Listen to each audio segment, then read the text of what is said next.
Միշտ ապիր անցնես, լսիր սա, եթե դու ապաշխարել ես, եթե ընդունել ես Հիսուս Քրիստոսին և նա քեզ հանել է մեղքի անդունդից, այսօր քեզ մի խոսք ունեմ, մի վերադառնա նույն մեղքին,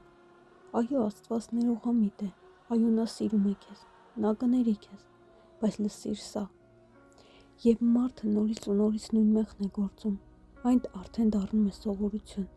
և մի օր դու հանկարծ կհասկանաս, որ հեռացել ես Աստծուց, դանդաղ, աննկատ, բայց հեռացել ես,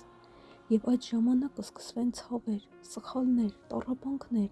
մեղքի վրա մեղքեր կավելանան, և ամենավտանգավորը կգա մի պահ, երբ նույնիսկ սրտումդ չես կարողանա աղոթել, չես կարողանա ներում խնդրել, սա է այն կետը, որտեղ մարդը սկսում է կործանվել, և ցավը տարածվում է նաև իր սիրելիների վրա, բայց լսիր, Աստված չի ուզում դա քեզ համար, քո ստեղծողը սպասում է քեզ բաց գրկով,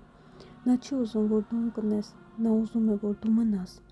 մնաս հավատքիդ մեջ, մնաս լույսի մեջ, մի նեղացրու նրան, ով ամենաթանկն է, նա օրհնում է քեզ նույնիսկ այն ժամանակ, երբ դու չես ու խնդրում, միայն մի բան է ուզում, հավատա և մնա այդ հավատքին հավատարիմ, այո կյանքում կան ճանապարհներ, շատ ձայներ, շատ գայթակղություններ, շատ շփոթեցնող խոսքեր, բայց եթե դու մնաս աղոթքի մեջ, եթե դու մնաս Աստծո հետ, դու միշտ կգտնես ճիշտ ճանապարհը։ Հիշիր սա, դու կարևոր ես, դու թանկ ես, քո հոգին մաքուր է քեզ տրված, պահպանիր այն,